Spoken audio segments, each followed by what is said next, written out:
നമ്മൾ ഈ ലോകത്തെ മനസ്സിലാക്കുന്നതെങ്ങനെയാ? പേരുകളിലൂടെയാണല്ലേ. ഒരു കുഞ്ഞിന്, ഒരു പുഴയ്ക്ക്, ഒരു വികാരത്തിന്. അങ്ങനെ ഓരോന്നിനും നമ്മളൊരു പേര് നൽകുമ്പോൾ അതിരുകളില്ലാത്ത ഒന്നിനെ നമ്മുടെ അറിവിൻ്റെ ഒരു ചെറിയ ചട്ടക്കൂടിലേക്ക് ഒതുക്കാൻ ശ്രമിക്കുകയാണ്. പക്ഷേ ഒരു ചോദ്യമുണ്ട്. അതിരുകളെയില്ലാത്ത ഒന്നിനെ, അനന്തമായ ഒന്നിനെ വാക്കുകളിൽ ഒതുക്കാൻ പറ്റുമോ? 1000 പേരുകൾ കൊണ്ട് ഒരേ ഒരു സത്യത്തെ വർണ്ണിക്കാൻ ശ്രമിച്ചാൽ എങ്ങനെയിരിക്കും? അവിടെയാണ് ലളിതാ സഹസ്രനാമത്തിന്റെ ഹൃദയം നമ്മൾ കാണുന്നത്. ഒരേ ഒരു അനന്തമായ ചൈതന്യത്തെ വർണ്ണിക്കാൻ 1000 നാമങ്ങൾ. ഇതൊരു വിശേഷണങ്ങളുടെ പട്ടികയാണെന്ന് കരുതരുത്, മറിച്ച് ഒരേ സത്യത്തിലേക്ക് തുറക്കുന്ന 1000 വാതിലുകളാണെന്ന് സങ്കല്പിക്കുക. ഓരോ വാതിലിലൂടെ കടക്കുമ്പോഴും ആ ഒരേ യാഥാർത്ഥ്യത്തിന്റെ പുതിയൊരു മുഖം നമ്മൾ കാണുന്നു. ഓരോ പേരും ആ അനന്തതയുടെ ഓരോ ഭാവത്തെ, ഓരോ കണികയെ നമുക്ക് മുന്നിൽ പതുക്കെ തുറന്നു തരുന്നു. അപ്പോൾ സ്വാഭാവികമായും ചില ചോദ്യങ്ങൾ വരും, അല്ലേ? അതിരില്ലാത്ത ഒന്നിനെ എങ്ങനെയാ പേരുകളിൽ ഒതുക്കുക? പിന്നെ ഇത്രയും മഹത്തരമായ ഒരറിവ് എന്തിനാണ് നൂറ്റാണ്ടുകളോളം വളരെ രഹസ്യമായി സൂക്ഷിച്ചത്? ഈ ചോദ്യങ്ങളാണ് നമ്മൾ ഒരുമിച്ച് ഈ യാത്രയിൽ അന്വേഷിക്കാൻ പോകുന്നത്. ലളിതാ സഹസ്രനാമം വെറുമൊരു സ്തോത്രമല്ല, അതൊരു മനോഹരമായ പ്രഹേളികയാണ്. അതിൻ്റെ ഓരോ നാമവും ഓരോ ഇതളുകൾ പോലെയാണ്. ആ ഇതളുകൾ സാവധാനം വിടരുമ്പോൾ പ്രപഞ്ചത്തിൻ്റെ തന്നെ ഒരു ചിത്രം തെളിഞ്ഞുവരുന്നത് നമുക്ക് കാണാം. നമുക്കൊരുമിച്ച് ആ രഹസ്യത്തിന്റെ ചുരുളഴിക്കാം. ശരി, നമുക്ക് കുറച്ചുകൂടി ആഴത്തിലേക്ക് പോകാം. ആയിരക്കണക്കിന് വർഷം പഴക്കമുള്ള സംസ്കൃതത്തിലുള്ള ഈ സ്തോത്രത്തിന് ഇന്നത്തെ നമ്മുടെ ജീവിതത്തിൽ എന്ത് പ്രസക്തിയാണുള്ളത്? ഒറ്റനോട്ടത്തിൽ ഇതൊരു പുരാതന ഗ്രന്ഥം മാത്രമായി തോന്നാം. എന്നാൽ അതിന്റെ താളുകൾക്കുള്ളിൽ ഒളിപ്പിച്ചിരിക്കുന്നത് മനുഷ്യന്റെ എക്കാലത്തെയും വലിയ ഒരു അന്വേഷണത്തിനുള്ള ഉത്തരമാണ്. ഈ സ്തോത്രത്തിന്റെ വ്യാഖ്യാനങ്ങൾ പറയുന്നതുപോലെ ഒന്ന് ചിന്തിച്ചു നോക്കൂ. നമ്മളെല്ലാവരും എന്തിന്റെ പിന്നാലെയാണ് ഓടുന്നത്? നമ്മൾ ചെയ്യുന്ന ഓരോ കാര്യത്തിന്റെയും പിന്നിലെ അടിസ്ഥാന ലക്ഷ്യം ഒന്നു മാത്രമാണ്: സന്തോഷം. ഒരു ജോലി നേടുന്നത്, ഒരു ബന്ധം നിലനിർത്തുന്നത്, ഒരു യാത്ര പോകുന്നത്. എന്തിനാണതെല്ലാം?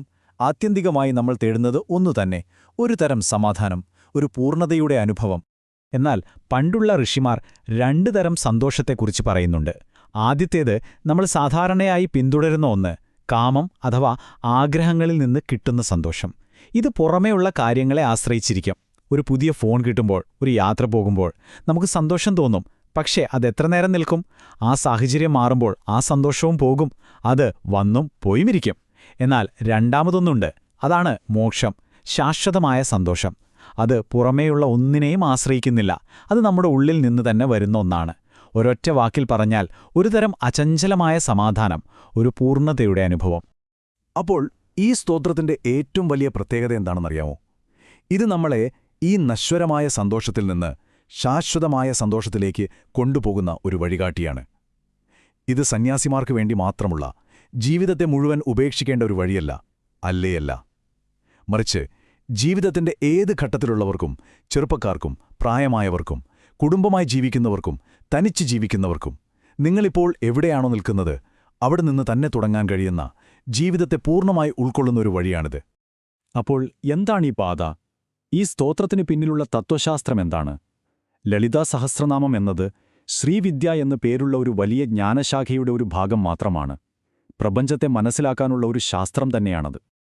ഇതിന്റെ തുടക്കം ബ്രഹ്മാണ്ഡപുരാണം എന്ന വലിയ ഇതിഹാസത്തിൽ നിന്നാണ്. ഐതിഹ്യമനുസരിച്ച് ഇത് മനുഷ്യനെഴുതിയ ഒന്നല്ല. ഹയഗ്രീവൻ എന്ന ദൈവികനായ ഗുരു അഗസ്ത്യമുനിക്ക് വെളിപ്പെടുത്തിക്കൊടുത്തതാണ്. എന്നാൽ ഏറ്റവും രസകരമായ കാര്യം, ഈ അറിവ് നൂറ്റാണ്ടുകളോളം അതീവ രഹസ്യമായിട്ടാണ് സൂക്ഷിച്ചിരുന്നത്. എന്തുകൊണ്ടായിരിക്കും?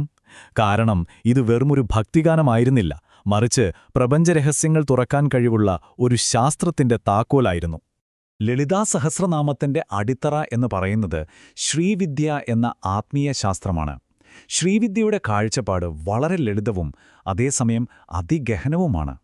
ഈ കാണുന്ന പ്രപഞ്ചം മുഴുവൻ, നക്ഷത്രങ്ങളും പുഴകളും മരങ്ങളും നമ്മളും എല്ലാം ഒരൊറ്റ ചൈതന്യത്തിന്റെ, അതായത് ശക്തി എന്ന് പറയുന്ന പ്രപഞ്ച ഊർജത്തിന്റെ പല രൂപങ്ങൾ മാത്രമാണ്.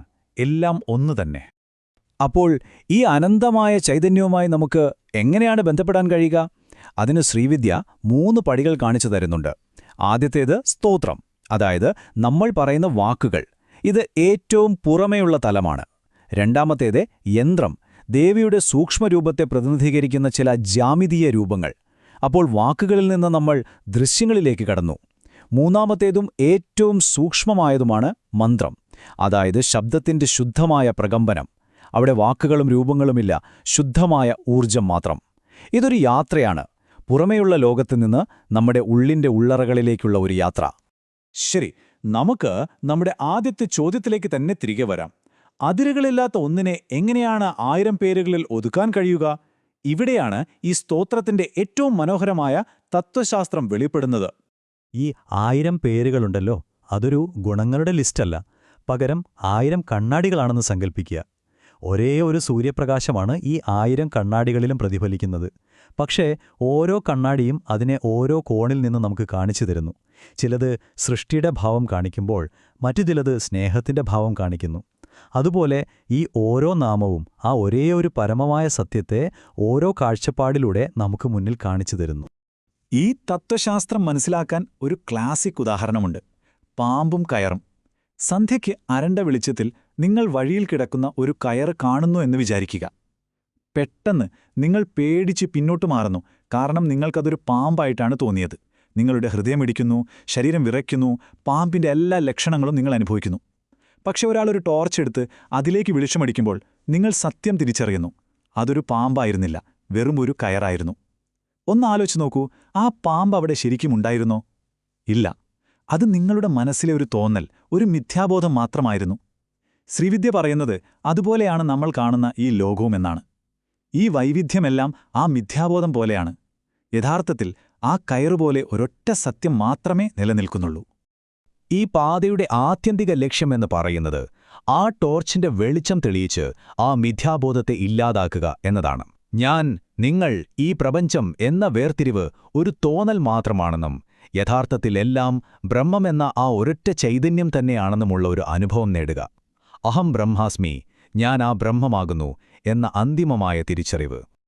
അപ്പോൾ ഈ അറിവൊക്കെ നല്ലതു തന്നെ. പക്ഷെ ഇതുകൊണ്ട് നമ്മുടെ ജീവിതത്തിൽ, നമ്മുടെ കാഴ്ചപ്പാടിൽ എന്ത് മാറ്റാണ് വരുന്നത്? ഇത് വെറുമൊരു തത്വശാസ്ത്രം മാത്രമാണോ, അതോ ഇത് നമ്മുടെ ജീവിതത്തെ മാറ്റിമറിക്കാൻ ശേഷിയുള്ള ഒന്നാണോ? നമുക്ക് നോക്കാം. നമ്മൾ കണ്ടതുപോലെ ലളിതാ സഹസ്രനാമം ഒരു സാധാരണ സ്തോത്രമായിട്ടാണ് തുടങ്ങുന്നത്. പിന്നെ അത് സന്തോഷത്തിലേക്കുള്ള ഒരു വഴികാട്ടിയായി മാറുന്നു. അതിനുശേഷം ശ്രീവിദ്യ എന്ന ഗഹനമായ ശാസ്ത്രത്തിലേക്കുള്ള ഒരു പ്രവേശന കവാടമാകുന്നു. ഒടുവിൽ യാഥാർത്ഥ്യത്തെക്കുറിച്ചുള്ള നമ്മുടെ കാഴ്ചപ്പാടിനെ തന്നെ മാറ്റിമറിക്കുന്ന ഒരു ശക്തമായ ഉപകരണമായി അത് മാറുന്നു. ഇതൊരു രൂപാന്തരീകരണത്തിന്റെ പാതയാണ്. ഈ തിരിച്ചറിവ് വരുമ്പോൾ നമ്മുടെ ആരാധനയുടെ രീതി തന്നെ മാറും. അത് പുറമേയുള്ള ഒരു ദേവിയെ ആരാധിക്കുന്നതിൽ നിന്ന് നമ്മുടെ ഉള്ളിലുള്ള ചൈതന്യത്തെ തന്നെ തിരിച്ചറിയുന്ന ഒരു പ്രക്രിയയായി മാറും. ഇത് പുതിയ എന്തെങ്കിലും നേടുന്നതിനെക്കുറിച്ചല്ല, മറിച്ച് നമ്മൾ യഥാർത്ഥത്തിൽ ആരാണെന്ന് ഓർത്തെടുക്കുന്നതിനെക്കുറിച്ചാണ്. നമ്മുടെ ആത്മാവിന്റെ പരമാത്മാവിലേക്കുള്ളൊരു മടക്കയാത്ര. ഈ ആശയം വളരെ മനോഹരമായി പറയുന്നൊരു നാമമാണ് സർവബീജം. അതിന്റെ അർത്ഥം എല്ലാത്തിൻ്റെയും വിത്ത് എന്നാണ്. ഈ പ്രപഞ്ചത്തിന്റെ എല്ലാം ഉറവിടം, അതിന്റെ എല്ലാം കാരണം ആ ആത്മസ്വരൂപം തന്നെയാണ്. പുറത്തെവിടെയോ ഇരിക്കുന്നൊരു ദൈവമല്ല, മറിച്ച് നമ്മുടെ ഓരോരുത്തരുടെയും ഉള്ളിലുള്ള ആ ചൈതന്യം തന്നെയാണ് എല്ലാത്തിനും കാരണം. ഈ പാതയുടെ മറ്റൊരു സൗന്ദര്യം എന്താണെന്നാൽ ഇത് ലൗകിക ജീവിതത്തെ നിരാകരിക്കുന്നില്ല എന്നതാണ്. ഇത് ജീവിതത്തിലെ സന്തോഷങ്ങൾ ഉപേക്ഷിച്ച് കാട്ടിലേക്ക് പോകാൻ പറയുന്നില്ല, മറിച്ച് ലൗകികമായ ആനന്ദങ്ങളും ഭോഗം, ആത്യന്തികമായ മോക്ഷവും ഒരുപോലെ നൽകുന്നു. കാരണം ഈ കാഴ്ചപ്പാടിലെ ജീവിതത്തിലെ ഓരോ അനുഭവവും പവിത്രമാണ്, ആ ഒരൊറ്റ ചൈതന്യത്തിന്റെ പ്രകടനം തന്നെയാണ്. അപ്പോൾ നമ്മളൊരു സ്തോത്രത്തിൽ തുടങ്ങി, സന്തോഷത്തെക്കുറിച്ച് സംസാരിച്ച്, പ്രപഞ്ചത്തിന്റെ ഘടനയെക്കുറിച്ച് പഠിച്ച്, ഒടുവിൽ നമ്മളിലേക്ക് തന്നെ തിരിച്ചെത്തിയിരിക്കുന്നു. ഈ 1000 പേരുകൾ അനന്തമായ പ്രപഞ്ചത്തെ വർണ്ണിക്കാനുള്ള വെറും വാക്കുകളല്ല, ഒരുപക്ഷെ അവ നമ്മളെ തന്നെ വിളിക്കാനുള്ള, നമ്മുടെ യഥാർത്ഥ സ്വരൂപത്തിലേക്ക്, നമ്മുടെ സ്വന്തം വീട്ടിലേക്ക് മടങ്ങിവരാനുള്ള 1000 വഴികളായിരിക്കാം.